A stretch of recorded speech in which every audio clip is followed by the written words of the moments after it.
Donc moi je m'appelle David Pisnier, je suis le coordinateur et le fondateur d'un service qui s'appelle le CRIH. Alors non, ici. Voilà.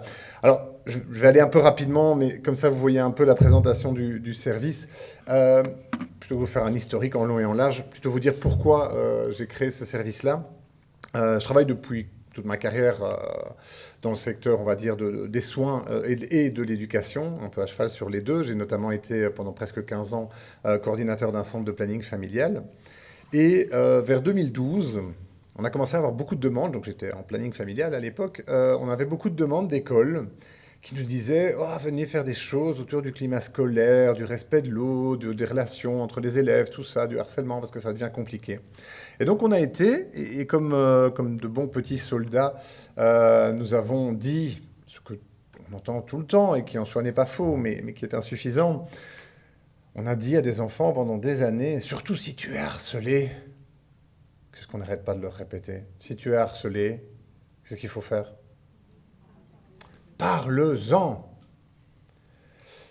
Et puis à un moment, après quelques années, à faire des dizaines d'animations, à marteler ça, j'ai commencé à s'interroger avec mes collègues de l'époque, parce qu'à chaque animation, à chaque fois qu'on disait ces mots-là, on avait un élève, deux, parfois trois, qui nous répondait, mais monsieur, moi j'en ai parlé, on ne m'a pas cru, on ne m'a pas écouté.